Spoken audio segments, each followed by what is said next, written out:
The Canon Powershot G710 is a compact camera, but one that's out to impress people who can tell good pictures from bad ones at 50 paces.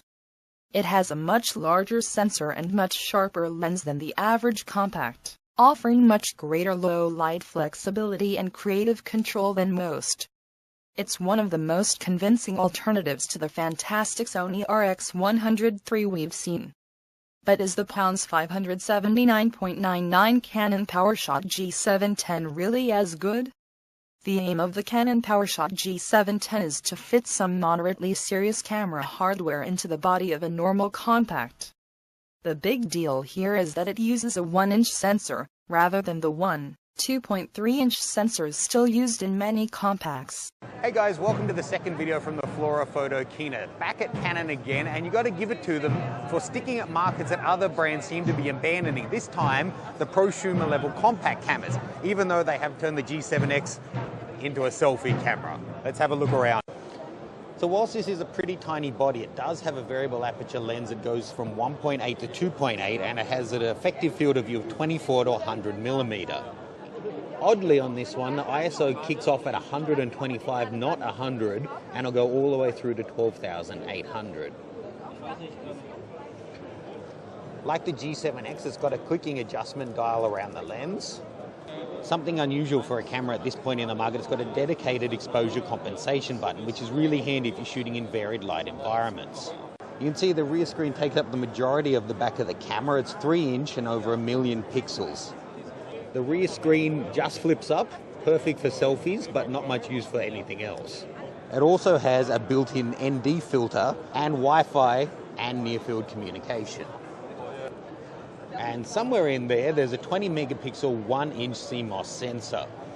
Okay, let's take a look at some samples here. It's hard to get great test shots of the floor, but we can do some high ISO. So obviously this one was taken at quite a high ISO.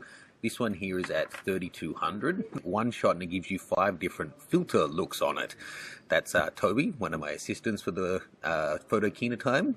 Yes, ladies, he's single. Check out the link in the caption below. So not bad, and interesting little creative mode. So look, the most obvious rival to this one is the Sony RX100 Mark II, and in terms of specs, actually, that one outguns this in pretty much every area. It's got higher bitrate video, the battery lasts longer, the screen's higher resolution. Most of the other specs are reasonably comparable, but this one, it occupies a funny place in the market. It's kind of halfway between a prosumer high-spec point-and-shoot camera, but it's also got all of these selfie features, creative options, which a lot of serious people, I don't know, would really be looking for. Look, all in all, I think, it seems to be giving decent image quality. Well, you can judge that for yourself from the sample images. And if you jump over to mattgranger.com/G7X, you'll be able to get a couple of the higher res images there to check them out for yourself. Look, I think there's definitely a market for this kind of thing. The amount of people I've seen walking around tourist areas with their camera on a little extendable arm to be able to shoot themselves means this kind of flip-up screen in a higher quality camera is certainly, desirable. And at this end of the market, there isn't really that much competition. So to get something that's high spec with a full 1-inch sensor on it, I think this will have a fairly good response. Leave me any questions or comments. Stay tuned. Loads and loads more videos coming from the Flora Photo Kina. And thanks to Canon for letting us get one. Hey guys, I'm Lexi Savides from CNET, and we're taking a look at the brand new Canon Powershot G7X. Canon has decided to join the 1-inch sensor brigade, dominated by the likes of the Sony RX100. This is actually a slightly smaller sensor that it was in the older G1X cameras, so it's a 1-inch sensor, CMOS. Apart from that 1-inch sensor, the key features of the G7X is this 180-degree flip-up, I guess kind of selfie screen. It's 3 inches, it's a touchscreen as well. On the top of the camera you get full manual controls. There are 2 dials here. There's one obviously with your full PASM controls, and then there is an exposure compensation dial as well.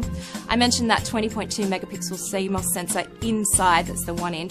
But in front of that is a 4.2 times optical zoom lens with full IS, and the aperture range is quite generous, so the maximum range is f1.8 to f2.8 at the maximum extent of the zoom.